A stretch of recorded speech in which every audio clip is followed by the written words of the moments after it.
Some of the fans getting pictures with Chuck Liddell. That was a great interview, man. A lot of fun. So much to ask a guy like that, you know? It's so weird. Like, you think, all right, he's a fighter, but there's so much shit to ask him. Like, sometimes you get an actor or a musician in there, and there isn't much to ask him. But just like the whole psychological thing, the physical thing, you know, him just kicking ass, there's so many cool things to ask a guy like that. And he was really, like, easy to talk to, relaxed. He was great. Well, Colin does a very funny joke, Colin Quinn, about how whenever you walk into a place, each guy sizes each other up. Can I kick his ass or can he kick my ass? But with a guy like Chuck, it's like, all right, he's just like probably the toughest guy you're going to meet. He really loves to fight, and he's great at it. So you want to get into his mindset and just ask him questions like, I can't comprehend being in his world. That's what it is. You can't understand what it's like to walk around like that.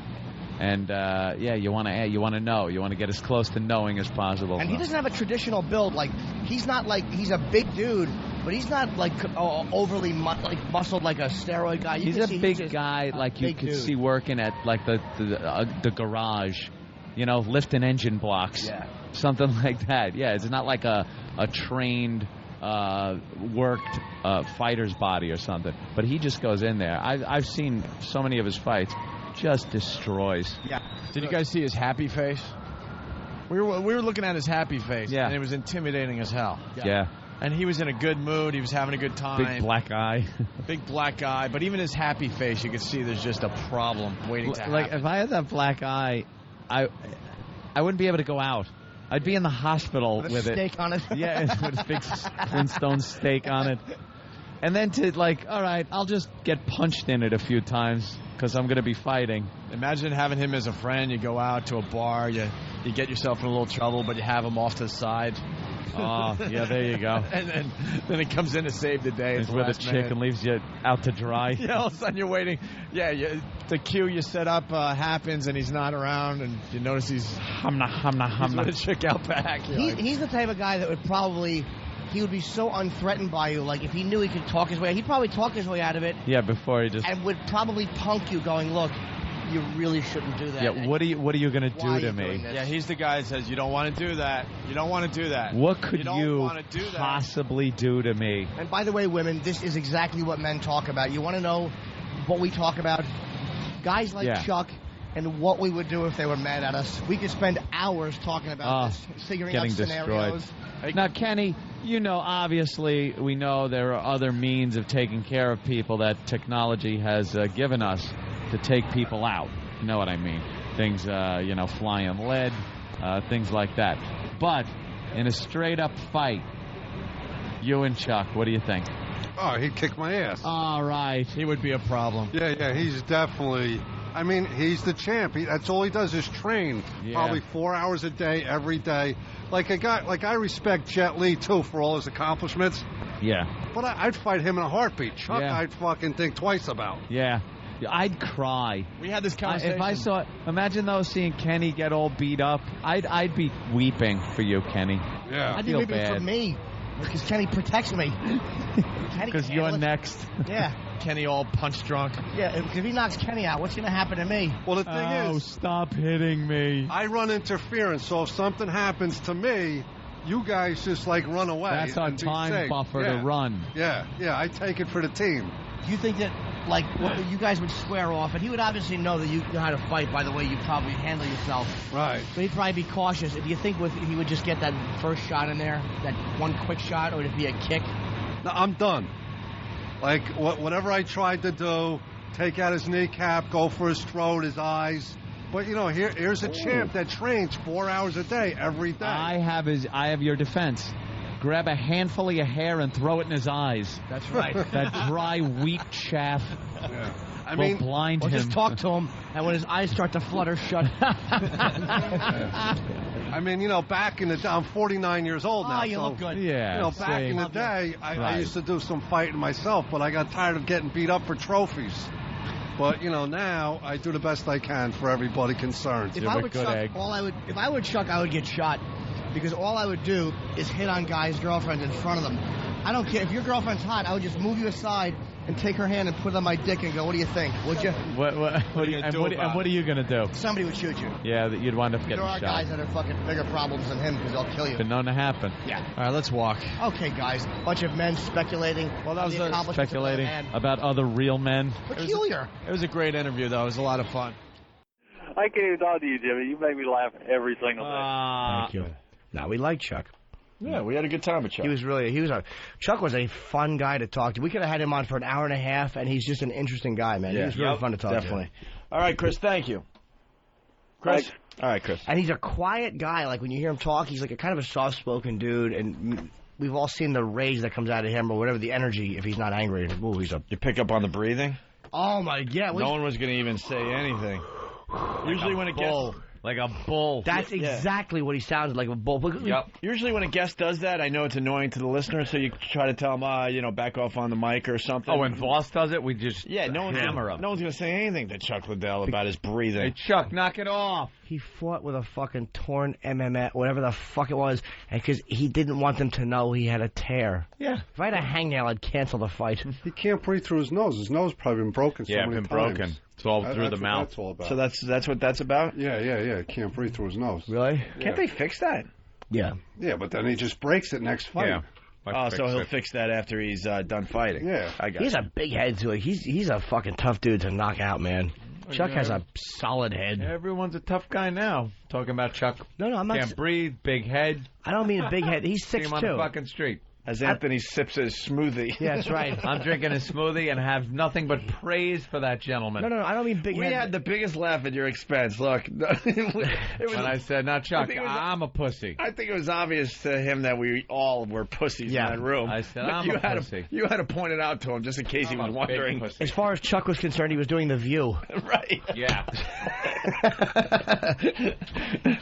And then we just laughed way too hard. What's that about? You got a route? I got a route, but it's funny because I think this is a little jab at Club Soda Kenny by Mike with the instructions. 1, walk to car. 2, start car. Well, he didn't mention give the tag in. How are you going to get in your car? You can't even receive your vehicle unless you give the ticket to the guy in the glass booth.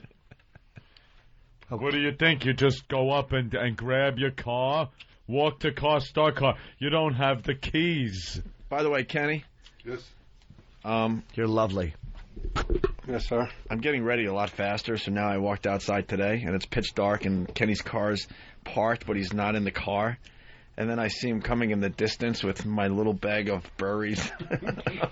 Ew. Like fucking Yogi Oaf. Just a picnic basket full of berries. He's walking down the sidewalk all happy to be alive with a bag of berries for me. Because he had a few minutes to kill, right? Because it wasn't 4:55 yet. No, I make sure I get there 5 minutes early to stop at the store so you're not inconvenienced. I felt bad. You don't have to buy my berries. No, that's what I do. Kenny's just an organized He is so sociopath. Right. I guarantee you he's got, like, hitchhiker's driver's licenses piled up in a fucking shoebox somewhere. She was lovely. I strangled her with my shoelaces. They call them trophies. Do they? She was a lovely girl on her way home from school. After I put my penis in her mouth and shot her, I cut a lock of her hair off. You could still smell her shampoo in it. Look, smell. Sometimes I put her hair on mine and pretend my hair has bounce. Kenny's hair should be fucking blowing by a screen in the desert. The fucking, I don't even want to look at him. It's a tumbleweed. The man has a tumbleweed on his head. Sorry, Kenny. It's all right. It's clean. It is clean. Kenny's clean. He uses shampoo and conditioner in one. No, he doesn't. He fucking uses a leaf blower. He blows grit and cigarette butts out of it. This is a nipple I bit off in anger. I kept it in a baggie that I bought, one of those rotten peel baggies that seals. Seals them fresh. A vacuum seal. She made me angry. This is the only African American I ever killed. I severed her foot and yelled racial epithets.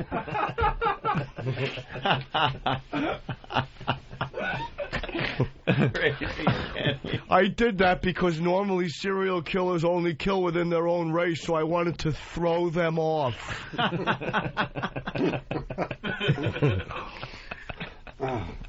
They'll know who he is. They'll call him the no cursive killer because all of his notes are in fucking stick letters.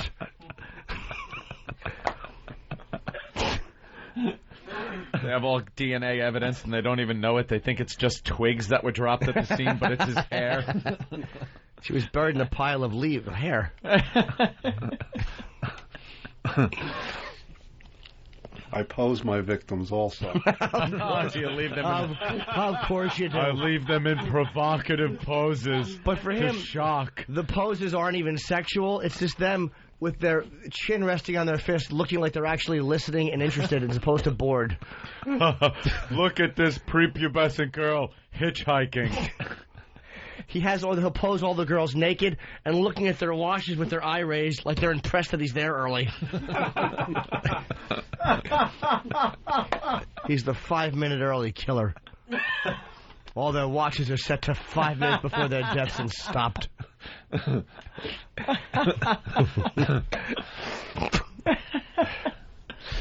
That's fantastic.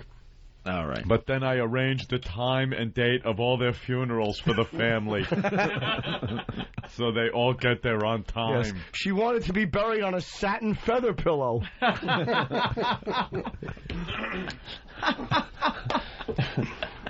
Who doesn't love Kenny? Come on. I have to fetch Jimmy's food now. Kenny just has a way of giving you news that just seems like foreboding and bad. So Kenny's been bad at giving good news. Like it could, like the news could be, hey, look, man, are we leaving? What time are we leaving? Well, Nathaniel wants to leave a little early. But he'll make it seem like a conflict. It's like, what time are we leaving? Well, Nathaniel wants to leave early. Like a problem. There's an inherent problem no matter what he tells you. But that's not a big deal. No, I know. Yeah, no, it's okay. Why'd you say it like but that? But Nathaniel wants to leave early. He doesn't want to leave when you do. Oh, shit. It's all in the delivery. Oh, God It's not what almighty. you say, it's how you say it. He's the bedside manner of fucking of Olivier in the Marathon Man.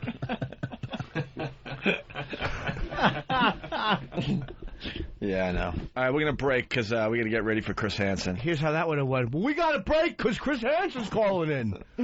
Like he's doing something what's horrible. The problem? No, nothing. I'm just telling you he's calling in. Oh. My Kenny and Poe sound exactly alike before you instant feedback that I know it.